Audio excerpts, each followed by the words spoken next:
You're listening to At the Mic with Keith, an independent podcast production. And thank you so much for joining me. I am Keith. This is At the Mic with Keith. And this is the first effort here. This is my first podcast. And I thought, what better way to start this thing than by sitting down with Pat Gray from Pat Gray Unleashed on The Blaze. He and I have, we've known each other for almost 20 years now. And I thought this would be a great way to introduce this podcast to the world. So thank you so much for checking it out. I hope it meets your expectations. Here is Pat Gray, my first guest on At the Mic. This is actually, Pat, you may not know this, but this will be the very first posting, okay? This will be episode 1. Wow. This is Pat Gray. You know him from Pat Gray Unleashed on Blaze TV, the Blaze Radio Network, youtube.com/Pat Gray. Pat is ubiquitous. He's everywhere. He's Mr. Twitter. He's at Pat Unleashed on Twitter. Yeah. You can't escape Pat Gray. Thank you for making time with me today. No. Thank you, Keith. Oh, this is going to be fun. Thank you. No, we're off to a good start. I mean that. Yeah, cool. So Pat, you were born and raised, right? Born and raised on the mean streets of Helena, Montana. Is that right? Yes, that is right. Okay. So tell me about life in the big city. How did that go? It was harrowing, of course, with the bullets flying at all times. The Kevlar vests I had to wear on the way to school. No way, Kevlar. Yeah. Kevlar helmets. Just to go to school. What? Yeah. I don't know how many times I was shot in the head, but thank heaven for Kevlar helmets. Was your school bus like the Beast? Like the I president? didn't actually take a bus to school. It's Helena, Montana. I walked to school. So when you were growing up, how many people lived in Helena? You said 30,000. 30,000. Mm-hmm. Okay. Now, if you include the Helena Valley and East Helena, the greater Helena you're area. probably talking closer to 70,000 people. Wow. Yeah. Wow. Yeah, it's a thriving metropolis, my friend. Obviously. Yeah, My it's goodness. a megalopolis, I think is what you'd call it. But see, now Helena to me, and let's see if you have the same perspective, would be the perfect size town for me. All right? Mm-hmm. I love small towns, like big small towns. Mm-hmm. I just feel that in that part of the country, especially, It's beautiful. I feel like it would be perfect for me. How was it growing up, man? No, it was great. It was a great place to grow up, actually. Apart from the shootings, which, as we all know, didn't happen. It was a really good place to grow up. Yeah. I mean, there's not super exciting things to do in Helena, but we had lakes around there. Oh, nice. I had a beautiful lake that we went to all the time called Canyon Ferry. And it snowed in the winter, so we had a little ski resort that you could go to that cool. was kind of crappy, but we liked it. And, a lot of outdoors things to That's do. what I was going to say. Probably the community, I would assume, is based on a bunch of outdoor activities, recreation, stuff like that. I'd say so, yeah. Did you get into any of those hobbies? Some of it, yeah. I skied a little bit, and we did go to the lake all the time. I mountain climb? Did I rock climb? Did I enjoy fishing and hunting? No. Okay. Not really. No. But a lot of Montanans do. Okay. Montana's, famous for all that stuff. And what did you do for fun then if you didn't partake in any of those stuff? I took drugs. And hard drugs? Like, did you dabble? I or did was not it like take drugs. I didn't take drugs. But I did what I said. I went to the lake and we went to movies. We, hung out. Yeah. We cruised the drag. But stupid things that you did in the 70s. As a kid, were you clawing your hair out trying to get out of there? Or did you genuinely, in other words... By the time I was, like 18, 19, yeah. I wanted to leave, yeah. Do you miss it? Do you wish you were living there today? No. No, it was... I like a bigger city. I like more things to do. I like to be around, people and things, and there's actually stores and restaurants and malls. And Helena literally doesn't have a mall. Wow. There was one. It was called the Capitol Hill Shopping Center, I think, but it was like 5 stores, and they all went out of business. And so I think there's an ice cream parlor that's still open in it. Wow. And maybe not even that now. I don't know. See, that's weird. There's no mall there because I lived briefly in Scottsbluff, Nebraska, that I think if you stretch, you've got the Helena Valley, and I think if you stretch and you include the sprawling metropolis that is Scottsbluff, Gering, Terrytown, which is basically a trailer park, you get about 20,000 maximum. They had a mall What's Helena's deal? Like a real like a decent, you'd walk through. I don't it and know. stuff? You would think it's enough people decent, to support a mall, but I don't know. They never. There was never a good one there. Because you would think an indoor getaway in the dead of winter would be something that. Yeah, you can't do the outdoor malls like other towns do, which are really popular now. It's usually the outdoor malls, the areas where you have the town centers. That spring up now. You really can't do that in Helena.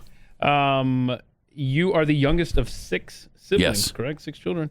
You have 3 sisters, 2 brothers. You're the youngest, like we just said. How was that growing up? Did you get picked on a lot, or did you? They were all a lot older than me, and so they weren't around much. My next youngest brother is 7 years older than me. Wow. Almost 8 years older than me. Wow. Did your parents ever pull you aside and said, "Look, you're just a horrible mistake"? Sorry. They told me that every day, almost every day. I bet. You're a horrible mistake. Not just a mistake, but a horrible mistake. Yes, we wish you'd never been born, and yet here we are having to raise you. So it was tough. Mm-hmm. It was tough. No, I really wanted my brothers and sisters around, but they were, older and didn't want to be, and so. So your oldest sibling, how much older? How much was the big gap there? 16 years, I believe. Okay. Yeah, right. I lost him. He died from cancer a few years ago. Gosh, man, I'm sorry to hear that. Yeah. Does cancer touch literally everyone? Seems like it. It's seriously, it's everywhere, man. Yeah. I'm sorry to hear that. Okay, so you grew up in Helena, youngest of 6. We talked about going to the lake and all that stuff. How was school? How was the actual? Because I hated school. Okay, and I have a feeling, before I ask you this question, I just assume you did too, but maybe I'm wrong. There were periods when I hated it. By the time I got to high school, I think I kind of liked it. Okay. I liked the high school experience. Playing sports, chasing girls, the usual stuff when you're in high school. I enjoyed doing. Which sports did you play? Football and tennis. So I know Pat heads out there listening to this would love to know, what position did you play in football? Were you the original linebacker? Linebacker? Mm-hmm. So, I mean, were you Bronco Nagurski, effectively? The original Bronco Nagurski, yeah. Dragging yourself by the torso around the field? Yes. Yeah, so. Yeah, that incredible toughness. Yeah, same thing. Same thing. And you played at Capitol High. Right. Right? Yep. What was the nickname again? Bruins. The Bruins. So how were the Capitol Bruins when you were there? Initially, when I was let's see.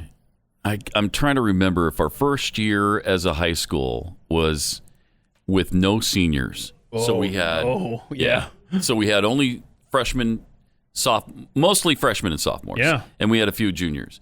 That first year was really tough. I bet. We got beaten bad. We played our crosstown rivals Helena High, and they beat us I think it was 49-0 at the half, and they called the game. No. Yeah. It was the kill rule. Now, the next year, we actually beat them. So, right. Yeah. Very cool. And we've beaten them most of the time ever since. So good for you. That's why I say it's not a big deal to get, the crap beat out of you from time to time. In sports, you learn lessons from it. Right. You work harder because of it. You develop some aspirations that's not going to happen again, and then you try to take steps to make sure it doesn't. I'm with you, man. Absolutely. Yeah. Okay, so when you got done with high school, you didn't worry about college. You went straight into radio? Yeah, I was already in radio by about my junior year. I took a radio and TV class in my junior year in high school. And at the end of it, we took an FCC licensing test, which you had to have at the time to be on the radio. If you didn't have an FCC license and you didn't know how to, convert all the transmitter readings, then you couldn't be on the radio. Mm-hmm. Well, they don't care about any of that anymore. No. First of all, it's all done digitally now, and they don't care. So at the time, you had to have one. So the whole class, there was 28 of us, plus the teacher took the test, and I was one of 2 people that passed it. The teacher didn't even pass it. It's awesome. So I thought, well, this must be somewhat valuable to have. So I called the radio station, KCAP in Helena. That was a top 40 station. and asked them if they needed any part-time help. They said they were looking for part-timers. All right. Come down and cut a voice tape, which I did. And Did you have great pipes like this they were, when you were in high school? Similar, probably. Wow. So I bet when they picked up the phone, they're like, yeah, get down here, please. Yeah, so they invited me down. And what I mostly did was read teletype copy. You know what teletype is? Yeah, it's almost like the Associated Press wire thing coming out. Yeah, it just prints out the news. Yep. And it just keeps going and going and going all night, and you keep ripping it. Rip it and read it. Right, and read it. And so about 2 days later, they called me and they hired me to do weekend overnights, midnight to 6. Nice. And so that's where it all began. Okay. So by the time I graduated, I kind of had a career. I mean, I was, it was late 70s, and so I was only making, I don't know, $500 or $600 a month. But it was $500 or $600 a month that I probably wouldn't have made if I would have gone to college, and I would have had to work my way through college. Right. And spent that money to pay for college. Yes. But yeah, so you were in high school already making money. Were you enjoying this, or was it laborious, or how? No, I loved it. That's cool. Yeah, I loved it. So you've always loved radio. It's never seemed like a job. From the beginning. Yeah. Yeah. Now, but when you were a kid, when do you think you fell in love with radio? Because I think you had mentioned something about, and we all have done this. We all did this at some point in our childhoods, where you just recorded yourself doing a radio show or something, like maybe in the basement or something. When did you discover this love for radio and screwing around like that? Yeah, probably 12 or 13 in there, probably.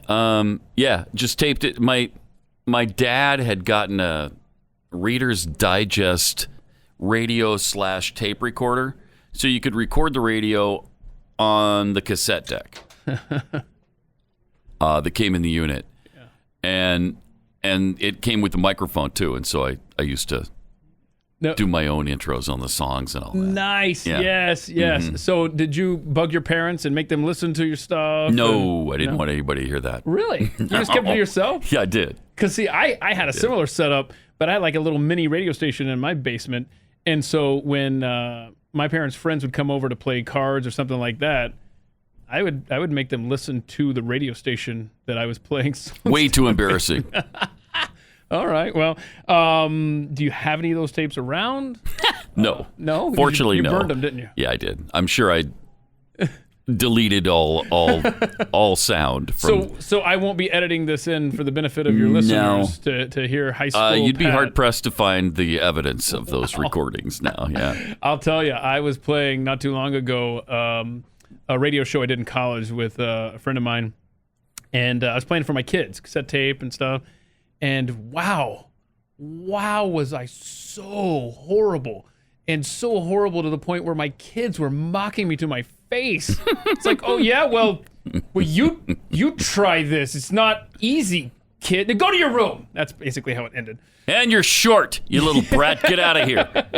But I after listening to that, I contemplated, maybe I burn all 44 of these shows I did in college. Yeah, I'm really sad that my early recordings of, not the screwing around stuff, but I would still like to have the early recordings of my radio shows when I was 17 and 18. Oh, my gosh. Unfortunately, somewhere at some point in my career, I listened back to them, and I was so horrified and embarrassed by them that I erased them. I don't doubt that feeling. Yeah. I wish I wouldn't have. Now I would love to have those. Exactly. That's what I tell myself, because I've got some old tapes too, and you just... It'd be great. No, my kids, I tell you what, kids, you can listen to these again when I'm dead, okay? Yeah. Okay, so growing up in Helena, you got a radio job when you were in high school. Take us through, because we'll get to the other jobs that you've held over the years, but just the radio stuff, because I know your listeners, I mean, they've pieced together as they get to know you on Pat Gray Unleashed and with Pat and Stu and Glenn's show and all of the places along the line that they've known you from. Take us through your radio jobs around the country, because I'm sure people would be fascinated to know, oh, he passed through my town, or, so after Helena, when did you get out of there? When I was 19, I left Helena and went to Great Falls. And so that was my second radio job, and my first away from home. And I was in Great Falls for like a year, I think, and then I went to Billings, Montana. So I went to KQDI in Great Falls, 1450, I think, on the radio dial. This is all music radio, correct? Yeah, all music radio, all top 40. AM to start with. Yeah. Because it was still viable. Sure. To a certain extent in the late 70s in Montana. I think in like Los Angeles, the FM transformation had already happened, but not in Montana yet. Yeah, no, I don't want to swear by this. I'd have to Google this up and fact check later. But I'm pretty sure in 1988, so I was 12 years old, I remember a big deal being made, and I think it was when WQXI, which was top 40 radio on AM, made the switch to FM 94.1. And that was a big deal. I think it was 88 that happened. So, yeah, AM was a player. It was for a while. Yeah. And it tried to continue to be by switching to AM stereo. Do you remember all that? I vaguely remember. There was an AM stereo phase, and they created actual AM stereo radios that nobody bought, and it just didn't take off. It just didn't work. So anyway, my first few jobs were, the first three, all in Montana, were AM. And then I went to Billings, which is the biggest city in Montana. Was there for a while on KOOK, Cook. Okay. Music 97 Cook. And then my first bigger job was in Salt Lake City. I got a job at Kissin, KISN, FM in Salt Lake City. Started doing 6 to 10 at night there, and then quickly moved to afternoon drive, 2 to 6. And how old are you at this point? 21. Wow. So you were progressing quickly. I was moving up the ladder, my friend. You were. I was moving up the ladder. I mean, think about this. If you had been in college right now, you'd be staying up late studying, Spanish and biology and crap like that. Instead, I'm making $2,000 a month in Salt Lake City, Utah. Nice. Yeah, which was nice a lot for me then. There, right? That was a lot of money in the early 80s. So I already had a career, and it just seemed like silly to worry about going to college at that time. Although I kind of wish I'd done both, because it would have been nice to have something to fall back on when times got tough. And they would eventually get a little bit rough. Okay. So, I worked at Kissin in Salt Lake City, and then I worked at KCPX in Salt Lake City, legendary call letters in Salt Lake City. That's gone now. All of those radio stations are gone now. And went from there to another Salt Lake City station, Magic 107.5, and then I went to Hot 94.9. Wow. And one of those was an AC station, adult contemporary, so it's kind of soft rock. Right. But the others were all top 40. Did you ever have to, hate to interrupt you here, but you ever have to work in a genre that you didn't care for, where you had to fake it? No, not really. Okay. Well, the soft rock I wasn't really excited about, but I was program director there and did the morning show, and so it was okay. I didn't mind that. It worked with good people. And that's hard to do in radio, as you know. As I know. I mean, I can't remember the last time I worked with someone I enjoyed working with. Thank you. Thank you for that. So, in 1989, I lost my job, as often happens in this business. Yeah. And people always wonder why. It just happens. People change formats. They change direction. They decide they want some other kind of sound. And so, you just wind up losing your job, which happened. Buy other companies all the time in this business. Yeah. Yep. But it opened me up to, I'd worked pretty much everywhere in Salt Lake City I thought I could. And so I was starting to think maybe we need to leave, which I didn't want to do because I really love Salt Lake City. But then I heard about this job in Baltimore, Maryland. They had just hired a person there, and they were looking for a partner for him. And so I flew out. I sent them a tape. They listened to it, liked it, called me, asked me to fly out, and then paired me with this particular person.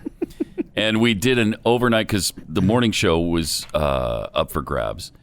And so just to see if we gelled well together. Right. They'll either do this kind of test run on a weekend, and that's what they did. They did it overnight on a weekend. I think it was a Friday night or a Saturday night. I forget which. And we did a midnight to 6 show. And so I was paired with this kid named Glenn Beck. And we gelled pretty well together. Okay, cool. From the very beginning. All right. This is 1989 Baltimore, correct? Yes. Okay. B104 Baltimore. Legendary radio station, which is also gone now. Oh, really? Yeah. So that went really well for a while. And Glenn and I bounced around the East Coast for a while. As a team. Mm-hmm. Did B104 in Baltimore, WJFK in Washington, D.C. And then we went up to Hartford, New Haven at KC 101. And we were there for several years. Glenn was there longer than I was because there was a time when his life was kind of spiraling out of control. And he's, documented that pretty well. Yeah. And so I was kind of desirous to leave, and I really wanted him to go with me. And I thought it'd be a nice change if we could get out of there and go someplace. And Jackie and I wanted to go back, take our family back home, to Salt Lake City. And see, in that time we had 4 kids. Okay. Because right now still were 2 to come. Yes, you're 6. Okay. Yeah, and so he didn't want to leave because his marriage had just broken up and his kids were there and he didn't want to leave the kids. Gotcha. So it turned out we had to split up, and so I went back to Salt Lake City, and he stayed there, and that would have been 95. 95. Okay, so 95, You're going back to Salt Lake. Mm-hmm. Did you did you land a job in Salt Lake and then move? Okay, so you didn't pull a Keith and move to the city you want to live in and then worry about a job later. Couldn't do that with 4 kids. That would be a really bad idea. Yeah. Yeah. So I went out ahead of time and shopped my tape around, which you kind of had to do at that time. You took your air checks and you gave it to people and they listened to them. And so I got a job at Arrow 103.5, which was a classic rock station, and that was kind of fun. Although they didn't really want to do a personality. They were trying to decide if they wanted to do a personality morning show, which is what I did, or do they want to do just a morning show where you play a lot of music? See, correct me if I'm wrong, because you know better than me.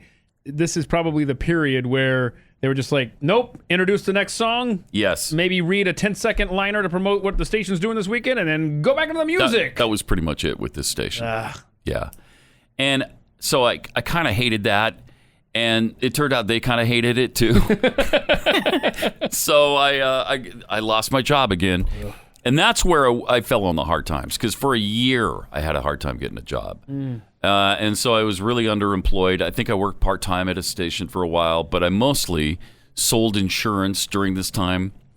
Aflac, right? Aflac. Did you ever have to quack like the duck? They didn't get that bad. They didn't have the duck then. Oh, okay. So nobody knew what the hell Aflac was. Right. What's Aflac? Well, it's insurance, the supplemental. It's not really health insurance. It's a supplemental benefit. They didn't understand it. It's so difficult to explain it. It is. Okay, and that's probably why they realized their employees didn't know how to sell it. That's why they made a whole campaign on explaining what the heck it was. Yeah, and that finally worked out for them, I think. Well, I'm selling it to people who didn't have any idea, and so they would drop it a lot of times once they found out what it was. And I only did it for 8 or 9 months or whatever, and so every single client I had dropped it. And what they did at the time, because it's such a wonderful company, I love Aflac.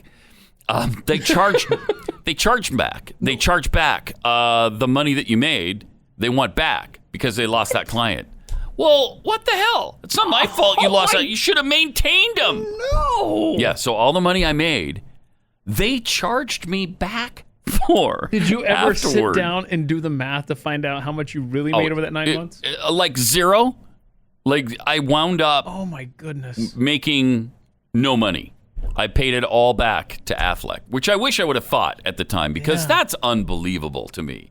I hope they changed that practice. Maybe somebody works for Aflac and they know better, but that hurts. So anyway, finally, I thought, this is ridiculous. I don't know anything about insurance. This is not what I do. And so I really concentrated again my effort on radio and making that work. And that's when my career took off again. You got back into music radio. You're not in talk radio yet at this point in your career. I was doing personality like in the afternoons on a station called B98.7 and doing candid phone in the afternoon. Oh, that's fun. All kinds of things that people didn't normally hear in the afternoon. So it worked really well. And then I was getting close to 40 years old. by this time. I was like 38, and my wife is like, "Are you going to keep doing Top 40 radio your whole life?" Like, well, yeah, I thought I was. Is that a problem? You have a problem with putting food on the table? And she's like, maybe you should at least get into talk radio and do something substantial. Oh, wow. So Jackie, your wife, yeah, she's the one that was pushing me. Wow. Yeah. Okay. So I saw an opening. I heard about an opening. Actually, Glenn informed me of the opening because he was in Tampa by now. Okay. Working in talk radio. And he heard about an opening in Houston, which he told Clear Channel Hierarchy about because they had both stations. So I sent him a tape, and they liked it, and they brought me down to see if I could do talk radio because I'd never done it. And so I came down on a weekend. It was Easter weekend. Oh, wow. Uh-huh. Wow. Yeah, in 2001. I wonder when Easter fell that year, because I was at that same time, started in April of 2001 at that on the same afternoon station. show at that same station. So you can see where our paths are. This is where getting close. Our paths cross. Let's see. Easter 2001 fell on a April 15th. So I would have already been there. I think April 8th. It feels like. So you were there like a week. Houston, yeah. That sounds about right. Huh. And I just remember going down. They flew me down, and I did the morning show for a couple of days, and I remember it was surface of the sun hot. Mm-hmm. It was about 198 degrees in the shade, and 3,000% humidity. Oh yeah, and it was just so miserable. And I was staying in a crappy hotel. Oh, really? They didn't put you up in a really nice, fancy place? No, they really didn't. Huh, no, I'm surprised by that. No, they really kind of didn't. Go ahead and tell your story. It's obviously filled with holes now. And you know the program director there. So at first, he didn't make that good an impression on me. No. And I wasn't crazy about him. And so when I went home, and I remember walking into the kitchen and Jackie was there, because that's where I make her be. And and she said, "So, what do you think? Are we going to Houston?" I said, "No, absolutely not. We're not going to Houston. That place is hell." And she's like, "Huh, really? Wonder if we should pray about that." I'm like, no, we shouldn't. No, because don't be doing that. No, that's really not a good idea. Not a good idea at all, because I've already made the decision. We're not going. We're good. Well, eventually we did, of course, and got a different answer, and we wound up there. And 3 weeks, a month and a half into my experience as morning show host, my producer quit. She left. And they took you from the afternoon show. Yeah, so Ken asked me to cover that. And what you don't realize is at the time is, it had to have been right at the same time, right before I was dragged over there.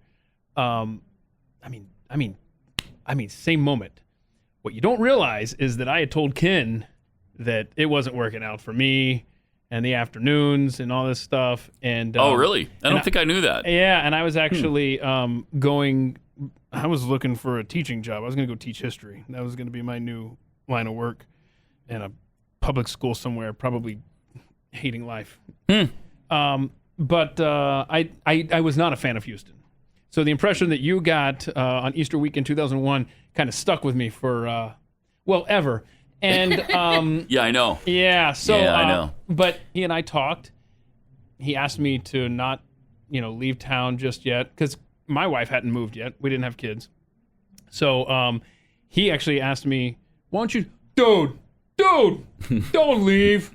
Try. Can you try out filling in on the morning show as a producer?" And I'm like, what time do I have to wake up? Yeah. So anyway, because this started at 5 a.m. Yeah. That's right. Yeah. For you, anyway. Eventually, not so much for me. Yeah. But for you, it started at 5. The show started at 5. Pat joined the show in progress around 5:15 every morning. Anyway, no. So I tried it, and all of the fun that I had with the show, it outweighed my dislike of the city, the hours. Mm-hmm.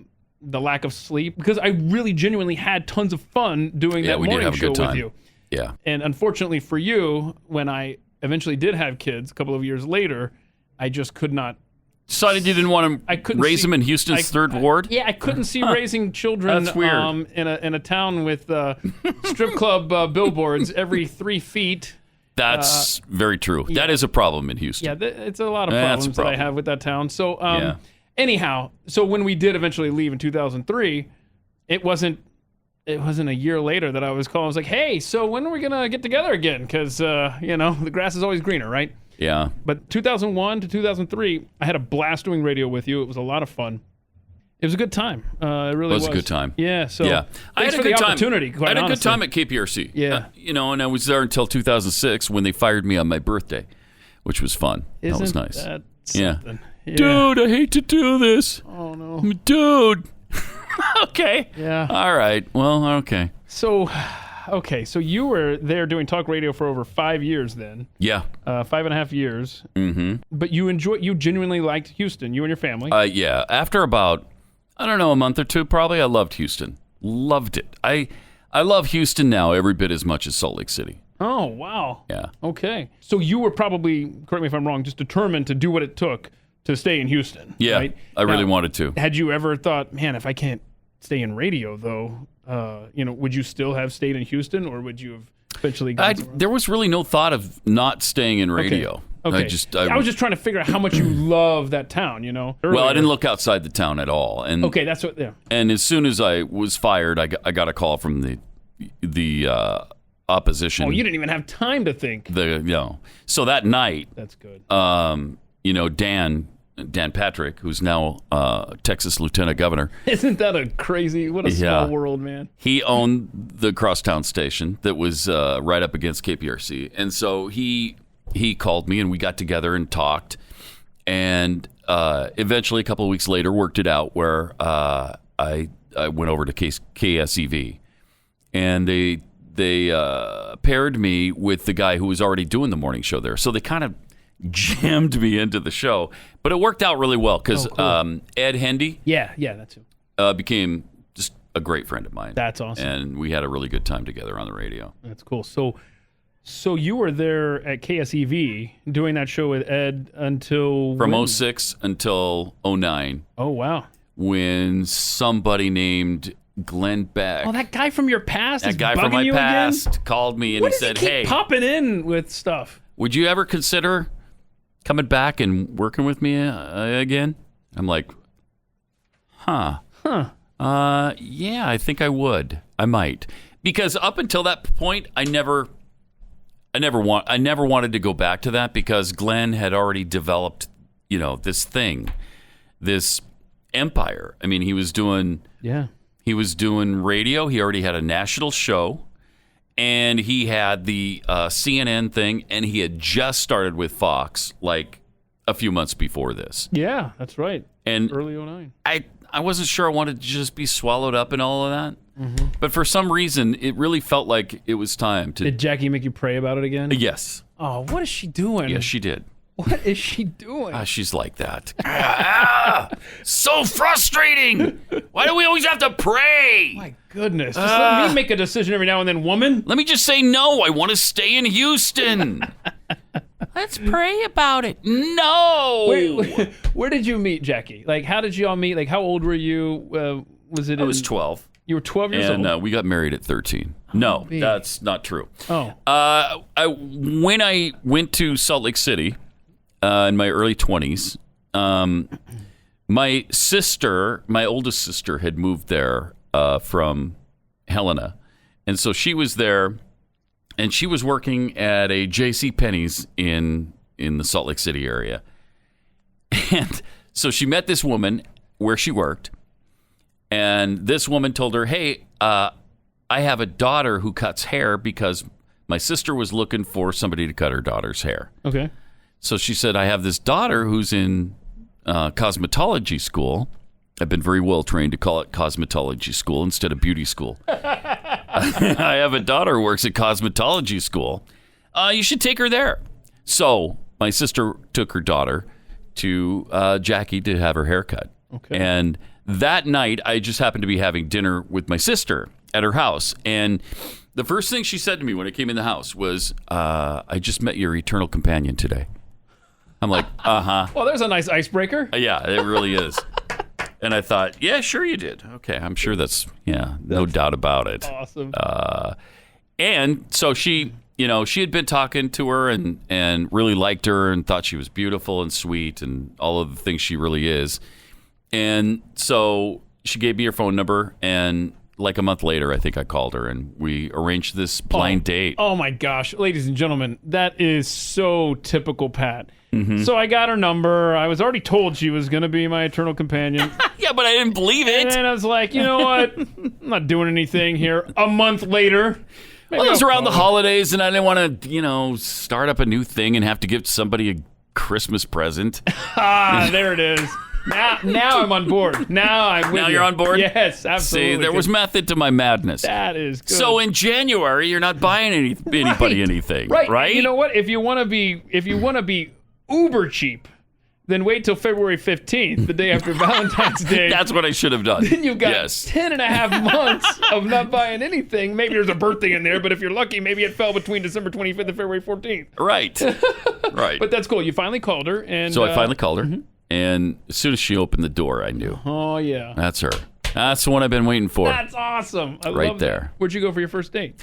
A restaurant in Salt Lake City, the suburbs of Salt Lake City, called Le Caille. It's a beautiful French chateau restaurant. You went all out. Yeah, I did. Like, did you know that you were going to go there before you guys met up? Like, or did you say, so where do you want to go? I just decided because, Like, what I'm trying to ascertain is when you saw how beautiful she was and like, oh my gosh, this is the one. Hey, I know I said we were going to McDonald's, but we're actually going to this. You ever heard of this French place? No, I actually had it planned in advance. Okay, cool. So she could have been butt ugly, and I still would have had to take her to Le Caille. So this is the biggest waste of money of my life. Look at this chick. Oh. Yeah, so fortunately it worked out. It worked out well. That's good. Yeah. And you guys have 6 kids together. Yep. And 3 boys, 3 girls, right? Yes. That's awesome. They're spread out all over the country, or? Most of them are here. We have good. Our oldest son, our 2 oldest daughters.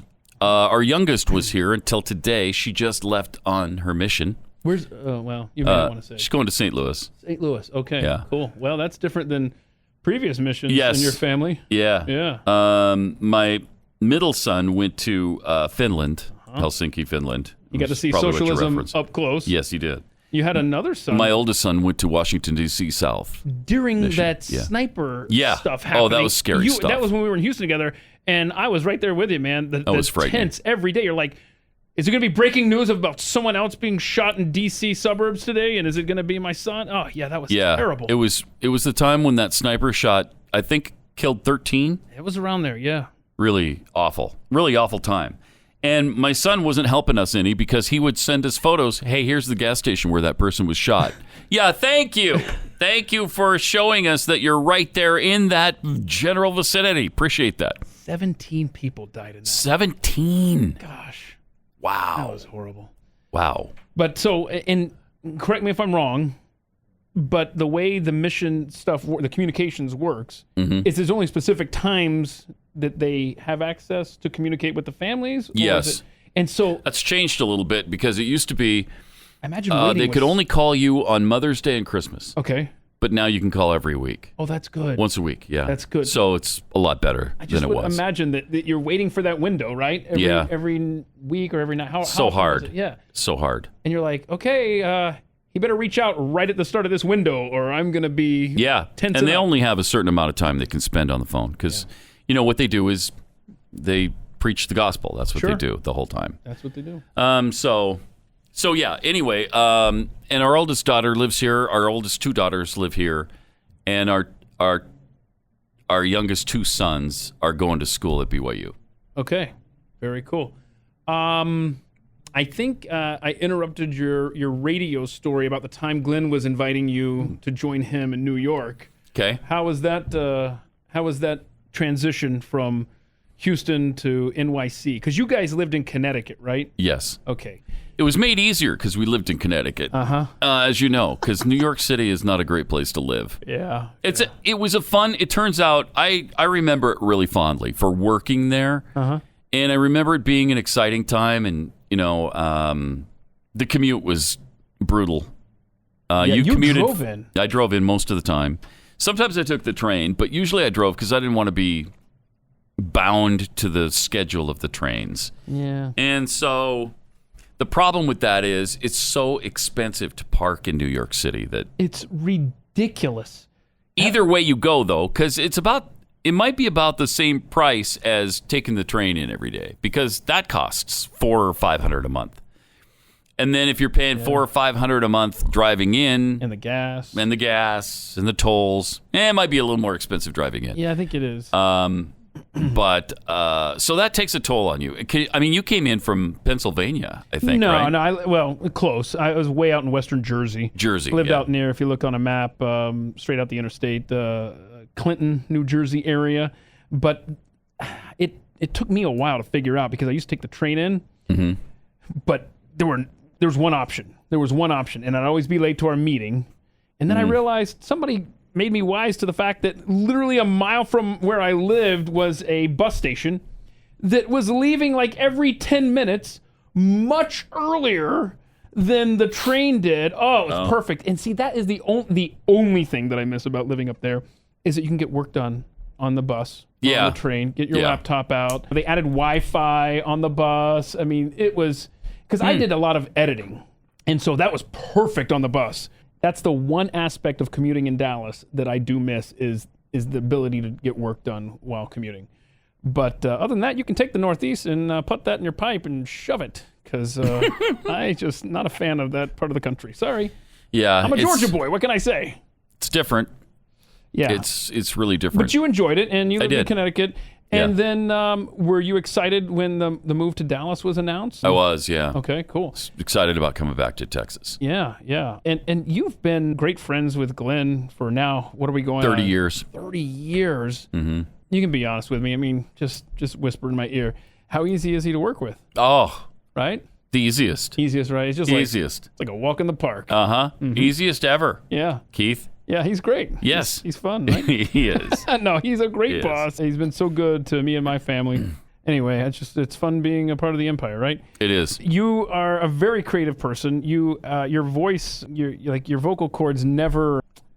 Everybody in this building is jealous of your ability. Your to voice scream range, and not lose my voice. And not lose your voice. Yeah. And what a talent. It's like. It's like you're Superman, you know? Uh-huh. You've done so many creative things here. You know, you were with the radio show forever. You did Pat and Stu, which is, if not the greatest show in the history of the Blaze Network, it's right up there. Is there anything creatively that you still want to accomplish, or do you feel like career-wise you've accomplished everything you want to do, or is there still stuff out there for Pat Gray? That's a good question. I'm old now, so I think I've done I've done a lot of what I like doing this. I mean, I'd love to continue to try to alert people to what's going on. Mm-hmm. Love to make a difference for liberty if that's possible, and I think we try to do that here by doing the show, and I love doing the show. It's just it's been a real pleasure to be doing Pat Gray Unleashed. I have a blast as well. There's a lot of fun that we have both on air and off. What outside of employment and work aspect would you say, if you even want to discuss, has been your biggest challenge that you've faced in your life? That like I said, that you're comfortable discussing. I think, raising 6 kids in the increasingly horrific environment that we find ourselves in has been a pretty big challenge. Yeah. It's really tough. And, there's no manual to raising these kids. So you do the best you can. And, we try to do everything we possibly could to give them the foundation they needed to make it through all of it. And that's why we homeschooled for 23 years. Yeah. That's why we created the school and ran that for 5 years, until they all got out of it, and now they're on their own, and they're all adults now, and so now they got to do it. So hopefully we gave them the foundation to be able to. That's great. I want to ask you about your mom. I had the sincere pleasure of sitting next to her at one of your daughter's wedding receptions. We were having dinner, and what an impression she made on me. What a kind person, what a funny person, just a sincere, great person. I could just tell from that one time that I got to sit right next to her. And tell me, was she not like the greatest mom? She was the greatest mom. I bet. was. She was awesome. Fierce. Fierce. I could see that, yeah. In her love for her children. Oh, my gosh. Yeah. You talk about a mama bear.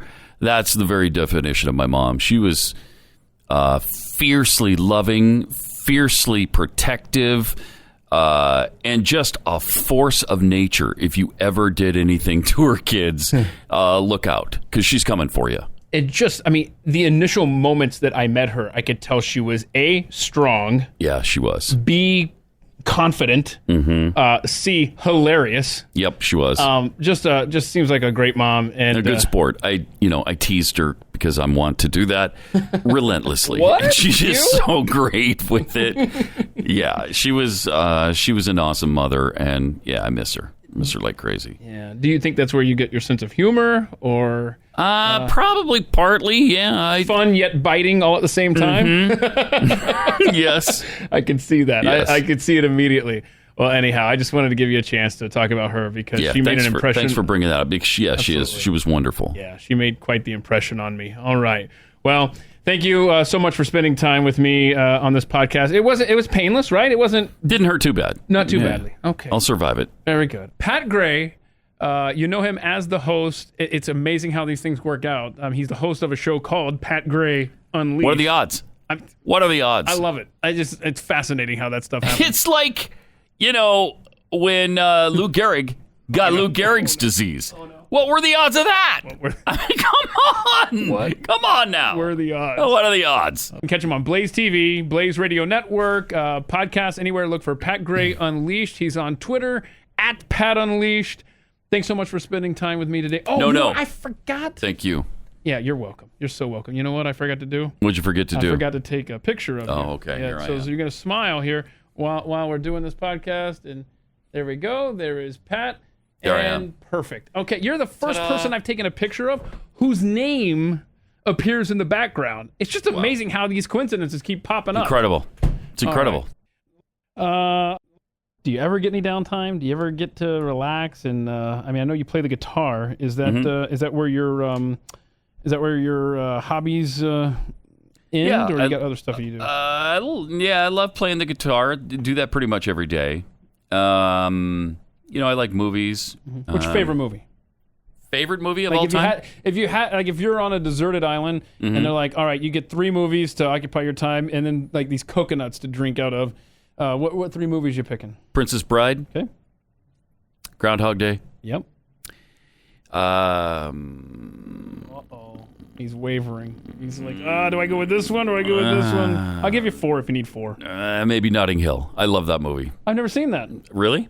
You have it on DVD? Julia Roberts and yeah. You never seen that? Grant? Yeah. Yeah, I got to see that. I love it. I've seen it come up like so many times. I mean, it's a romantic comedy. It's like a chick flick, but I love it. Okay. I love it. I was surprised that you do rock climbing. I want you to tell me all about. Were you really? I want you to tell me all about free soloing El Capitan. I mean, I'm sure that's exactly what you do in your downtime. So let's hear about it. Go. Tell me about your little puppy. Our dog Belle. Yeah, Belle. Yeah, that's my really my wife's dog. It's sure you cuddle more with of a glorified rat. You cuddle with her. It's actually a dog. She's irresistible, though. I mean, she's so cute that you can't help but go, "Oh, you're cute." I'm the same way with my Matilda. Yeah, yeah. You can't help it. I mean, would you like to have a real dog in the house? Yes, but but see. You knew me when I had 4 cats. That was the high water mark of my insanity as far as pet ownership goes. I have 0 cats, you'll be happy to know today. But I do have the 2 dogs. And I can't imagine life without dogs. I mean, I've talked about this with other folks that have sat in that chair. It's like, I can't imagine a world without dogs in my life, you know? Mm-hmm. But now, obviously, both of our greatest joys, not our little puppies, but our kids. Right. And ladies and gentlemen, I send out a questionnaire for everyone to answer before they sit down in front of the microphone. So I have an idea where to go with this stuff. And I just asked Pat on the email, any interesting talents you have? And here's his response. Because this is what I said, this is where our joy comes from, sitting down and having fun with our kids more than anything. His response to his interesting talents is, I used to delight my kids by burping the word Mike. However, I have nearly completely retired that talent, but we're going to resurrect it today, are we not? No, we're not. Okay. No, all right. we're not. So isn't it great how you can just entertain your kids and they think you're the greatest person in the world? They think, so oh my great. gosh, my daddy can burp the word Mike. And like today, I can't even get him to hold a conversation that lasts more than 2 sentences. And believe me, it delighted my wife as well. Oh, she loved that. She can't get enough of it. Yeah. And yeah, that might be one of the reasons I've retired it, actually. They grew up a little bit, and I think she was a little tired of it. Yeah, now you don't have an audience in the house, and you're like, but come on, Jackie, I can burp the word Mike. Come on now. Who can do that? Not that many people. Not me. Right? No. And I don't know why it was the word Mike. It could have been anything. But... So the name of this podcast is At the Mic. But there's a voice that my son is so gifted. He should get into advertising of coming up with catchy jingles and phrases and annoying sounds, right, that you just can't get out of your head because they're so catchy. But he came up with this weird voice where it's almost like a burp. And so whenever Carrie's not around, me and the kids will communicate in that voice. But as soon as that door opens, it's like, nope, we're back to acting mature, relatively speaking. What's something people don't know about you, Pat? Something they don't know about me. Mm-hmm. What did I write? You wrote, I don't know. I don't have access to all the things people know about me not being inside their heads. Now, see, how brilliant is that? Would it surprise people to know that you're a Sunday school teacher? Yeah, would it? Are you surprised to know that? I don't know. I kind of want to know what the angle of the class is. I could see you being very historic-minded in your approach to a Sunday school class. Do they assign you? Do they say, hey... Yeah, you got certain lessons that you prepare. Yeah, but there's a guideline for it. Okay. And so, you can do certain things within the guidelines. And it's teaching, the Bible, the Book of Mormon. I try to stay away from politics as much as possible because we do have some Democrats and liberals in the class. Oh, really? Yeah. Wow. And I'm really cognizant of that. And I really don't want to. Church is not really the place for it. No, I agree. So I really try to stay away from that. Okay. This is a great answer, though. What's something you want to accomplish in your lifetime? You wrote, inner peace, outer tranquility. Explain. Explain what that means. You're gonna make you answer all of these. Don't think that I'm just gonna let any of these go. Oh, man. Is it possible? Let me get you off the spot here. Mm-hmm. I've concluded recently that I will never be at peace. It doesn't. I believe that about you. It doesn't matter what answers I get, what comfort I have in fill in the blank. Yep. I will never be at peace because I will never be at rest. So I just wonder, is that even possible? Because I've tried. Oh, have I tried? And I'm failing. So congratulations if you're any closer to that goal than me. Yeah, I think if you're at peace with the way you are spiritually and the way your family is and the direction you're headed, I think you can achieve it. Okay. I think you can. You control the things you can control, and you try to just roll with the rest of it. Because there's so many things we can't control here in the world, and we talk about them every day, and it just keeps building up. And if you let it, like we do on the air. It'll drive you out of your mind. Yeah. The last question, and I'll leave you alone. I asked you if you had a bucket list. You said not really. But you and Jackie have always wanted to tour Europe, such as Paris, Rome, maybe London. I hope that happens for you. Me too. Where's some of the places you're going to get to see on this cruise coming up? Well, yeah, we're sort of going to do some of the places that we've always wanted to because we're going to Italy. We're going to Venice. We're going to Israel. We've been there. Oh, that's cool. We were there in, what was it, 2012? Was it 2011 or 2012? 11. Yep. 11. So we were there, with the Glenn Israel thing, the restoring one that was. Yeah, I'm restoring. We were restoring something. I think we were restoring restoration is what we were doing. And so that was good. Something got restored. So we're going to Israel. We're going to Venice, and we're going to Croatia. So those those are pretty cool destinations. That's cool. Yeah. I have a passport. Yeah. But I've never used it. And my only goals to use it is to go to Edmonton for a hockey game up in Canada. And I was thinking maybe going to the Husker game. That's a modest goal. In Dublin in 2021. Oh, Dublin would be cool. Yeah. So August of 2021, I'm kind of thinking, it would take football to get me to Europe. But if you guys do get to make this great trip to Europe, to these places like Paris and London and stuff like that, would you try to do them all in one trip, or would you want to do a London trip, a Paris trip? No, you want to do a continent, huh? Yeah, because I doubt that we'll get there multiple times. Probably just be once. Okay. And, you know, it's getting a little frightening to go to Europe. Yeah. They've got some issues there. They got some problems there, and I don't want to get caught up in all of that. So it would have to be pretty soon, too. What is the favorite trip you and Jackie have ever taken? Favorite place you've ever been so far? Hawaii, probably. Oh, nice. We love Hawaii. Okay, yeah, it's cool. nice. When's the last time you got to Hawaii? 2012. Oh, I thought you were going to say 2012. Okay. Did you take any of the kids with you? Yeah, we took all our kids that were still home. You regret it? Or do you wish it was just you and Jackie? No comment on that. No comment. Anyway, all right. So anything I've missed? Anything you want to cover here, Pat? You're good? I think you covered pretty much more than there is to cover. Okay. So, yeah, all right. I think we're good. All right. Pat Gray Unleashed on the Blaze TV and radio networks. This has been At the Mic with Keith, an independent podcast production.